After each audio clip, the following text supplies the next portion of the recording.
Assalamualaikum warahmatullahi wabarakatuh.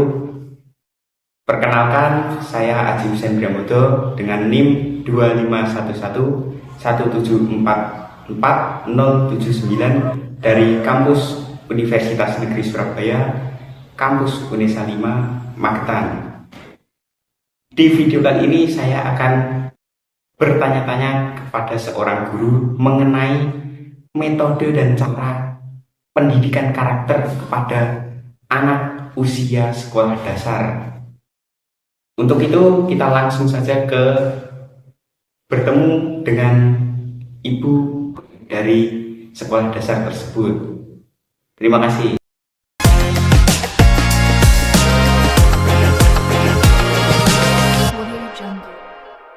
Sebelumnya boleh perkenalan dulu dan saat ini sedang mengajar di mana, Ibu?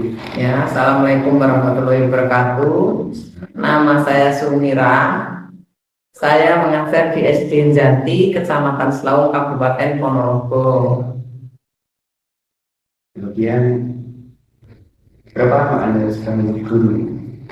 Saya menjadi guru sejak tahun 2003 sampai sekarang sekitar 23 tahun. Sudah lama. Ya, lumayan lah.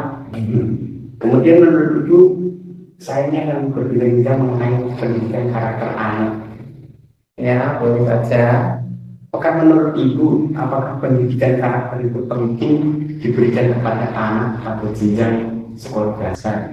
Ya, menurut saya ya sangat penting karena pendidikan karakter itu untuk membangun fondasi moral, etika, dan lain sebagainya sejak anak masih kecil sehingga bisa menjadikan anak tersebut membentuk disiplin, tanggung jawab, mandiri sesuai dengan yang dimilikinya, dan anak tersebut menjadi individu yang kuat yang bisa memberikan nilai-nilai positif pada dirinya dan juga masyarakat di masa depan. Berarti menurut Ibu, dari skala 1 sampai 100 mungkin, seberapa penting pendidikan karakter itu? Ya, sangat penting, 80% lebih sampai 100% sangat penting untuk memberikan pendidikan karakter. Karena setiap manusia itu harus memiliki karakter yang bagus agar bisa Memupuk. ya, agar bisa memerintahkan diri di lingkungan masyarakat itu. Kemudian masuk ke pertanyaan kedua, Ibu. Dalam proses mendidik karakter siswa selama Ibu mengajar ini, apakah yang Ibu lakukan ini proses mendidik dan membentuk karakter siswa itu apa yang Ibu lakukan? Ya, yang harus dilakukan pendidik untuk membentuk karakter siswa adalah seperti memberikan contoh tindakan yang nyata, nilai-nilai sosial dan emosional, mengembangkan rasa empati, mengembangkan rasa disiplin dan mandiri, dan juga mengintegrasikan dalam pembelajaran sehingga anak merasa nyaman dalam melaksanakan pembelajaran tersebut, sehingga mereka bisa merasa terlindungi waktu di dalam sekolah itu. Yang selama mengajar kan pasti menemukan siswa yang sedikit nakal, pasti memerlukan cara lain dalam proses memupuk ataupun mendidik karakter siswa tersebut. Apakah yang dilakukan? Ya, kalau selama saya mengajar yang sudah bertahun-tahun ini, bukan hanya sedikit, tapi banyak sekali anak-anak yang ya sedikit tidak sesuai dengan yang kita harapkan. Tapi kita sebagai guru harus juga bisa mengetahui atau menggali akar masalah dari anak tersebut. Apa masalahnya sehingga mereka melakukan hal-hal yang tidak kita inginkan itu. Maka untuk mengatasi tersebut, contohnya begini, Kalau ada anak yang selalu memprovokasi teman untuk berbuat nakal, kita tidak dipanggil lalu dimarahi, tidak. Tetapi dalam suatu saat tertentu dia itu kita jadikan pemimpin di dalam kelasnya atau jadikanlah ketua kelas gitu. Nah, ya. Dan juga jangan pernah diponis kamu jangan begini, ya. Nanti dia akan marah. Kita jadikan seumpama waktu pemilihan ketua kelas, dia yang dijagokan dan ada anak lain yang dijagokan, mungkin ada yang kurang berminat gitu, nanti dia akan jadi ketua kelas dengan pilihan tersebut. Nah, setelah itu kita memberikan arahan untuk menjadi seorang pemimpin, untuk menjadi ketua kelas itu harus bersikap adil terhadap anggotanya, harus selalu membimbing anggotanya, tidak boleh membuli teman-temannya, dan juga diberi arahan bahwa bila ada teman yang berkelahi, sebagai ketua harus paling dulu melerainya. Jadi setiap saat diingatkan, mereka itu yang tadinya agak bandel akan sadar dengan sendirinya dan bersikap lebih baik daripada sebelumnya. Begitu menurut saya. Jadi intinya kalau ada siswa yang bandel itu malah kan itu sikapnya dia berani, malah kita arahkan untuk menjadi pemimpin. Iya, karena dengan modal keberaniannya itu, dengan modal bisa mempengaruhi teman-temannya itu, berarti dia punya bakat atau punya potensi untuk mengembangkan diri sebagai pimpinan.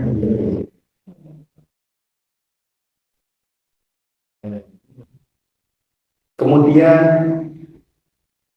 ini kan banyak saat ini, apalagi jurusan pendidikan itu semakin banyak para calon guru. Ya. Menurut Ibu, pesan-pesan apa yang akan diberikan bagi para calon guru di masa depan dalam mendidik karakter siswa? Ya, saya sebagai guru yang sudah lama, pesan saya kepada para calon guru yang masih muda-muda itu, untuk menghadapi tantangan di masa depan itu mungkin akan lebih sulit daripada masa sekarang ini. Pesan saya, jadilah anak-anak muda, calon-calon guru itu menjadi guru yang bijaksana dalam menghadapi segala hal, menghadapi segala masalah, dan menjadikan perilaku atau memberikan contoh perilaku kepada anak, agar anak-anak itu bisa mencontoh kepada kita semua, kita tindakan-tindakan kita.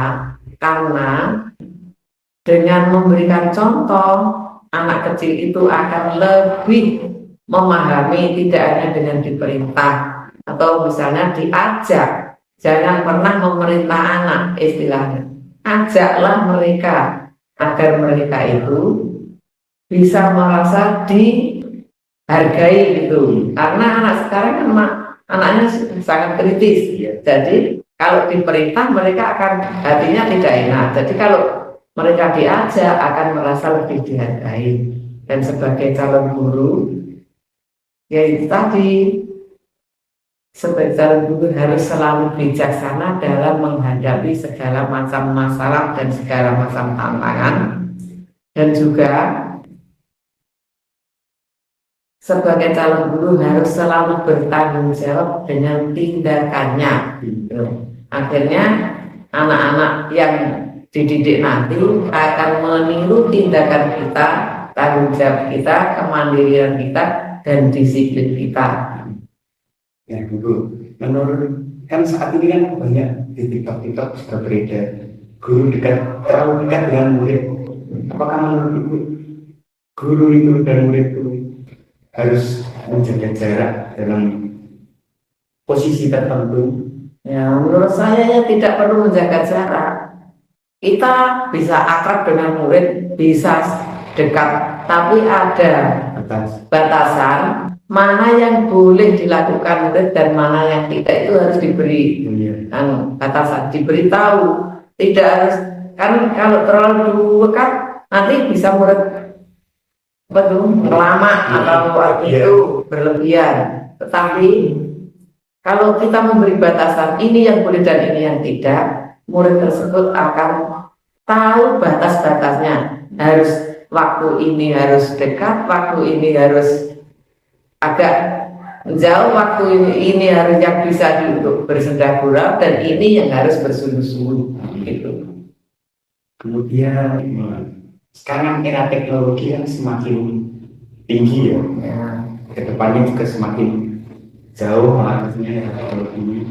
Apakah teknologi itu akan berpengaruh kepada perkembangan karakter siswa terutama siswa sekolah dasar, dan sebagai cara melalui agar siswa sekolah dasar itu tidak berperilaku efek dari media sosial ataupun perkembangan teknologi, apakah solusinya? Ya, perkembangan teknologi itu sangat besar pengaruhnya kepada perkembangan siswa dalam hal apapun, karena semuanya sekarang menggunakan teknologi. Nah, untuk membuat anak-anak itu tidak terpengaruh terlalu dalam kepada teknologi yang berpengaruh buruk, kita sebagai guru harus berkolaborasi dengan orang tua dan harus wanti-wanti pada orang tua. Mereka harus membatasi mana yang boleh dibuka dan mana yang tidak boleh dibuka dalam teknologi itu, karena banyak sekali aplikasi-aplikasi yang tidak baik untuk anak-anak, tetapi juga banyak sekali aplikasi-aplikasi yang bersifat mendidik anak itu. Jadi sebagai guru di sekolah kita harus mengontrol, terutama orang tua di rumah harus terus mengontrol perkembangan anaknya melalui HP itu. Apakah mereka itu menggunakan HP itu untuk belajar ataukah hanya untuk main-main?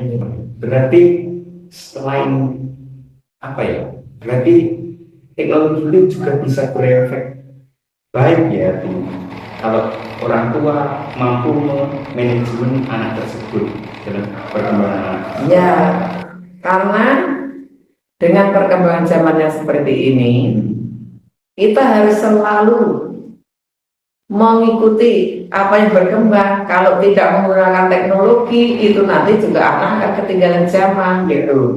Makanya itu sebagai orang tua harus selalu waspada kepada tindakan anak-anaknya dalam menggunakan teknologi itu. Kalau gini, kan tadi membahas tentang peran orang tua juga. Apakah peran orang tua itu juga sangat penting selain peran guru di sekolah? Kan di rumah kan bersama orang tua ya. Apakah itu sangat penting? Ya, kalau hanya guru di sekolah itu waktunya kan hanya sedikit. Kita itu satu hari kan 24 jam. Nah, murid itu bersama guru hanya jam 7 sampai jam 1 kita itu. Nah, sisanya kan bersama orang tua. Itu menurut saya lebih penting peran orang tua daripada guru, karena mereka anak-anak kecil itu selalu waktunya lebih banyak dengan orang tua daripada guru. Walaupun di sekolah dididik bagaimanapun juga baiknya, tetapi kalau di rumah dibiarkan tidak belajar, dibiarkan semau-maunya sendiri, anak tersebut akan tidak memiliki karakter yang baik, akan terjerumus ke hal-hal yang tidak diinginkan. Artinya kalau di sekolah itu guru yang berperan, di rumah itu orang tua juga harus berperan ya. Kalau hanya guru saja yang melakukan tindakan sementara orang tuanya hanya duduk manis tidak menghiraukan perkembangan anaknya, itu namanya sama aja gimana ya, pendidikannya itu kurang karena mereka lebih banyak bersama orang tua daripada bersama guru. Baik Ibu, mungkin interview ataupun podcastnya sudah kita cukupi. Ini mendapat ilmu penting tentang cara mendidik karakter anak ataupun siswa di sebuah dasar, terutama dengan ibu yang sudah cukup lama mengajar. Dan ya, terima kasih ibu dan Sama-sama. terima kasih ya atas ilmunya ibu. Ya, semoga bermanfaat bagi adik-adik semua, dan bermanfaat bagi kesuksesan. Ya, terima kasih teman-teman semua yang sudah menonton podcast tentang pendidikan karakter siswa pada usia sekolah dasar ini.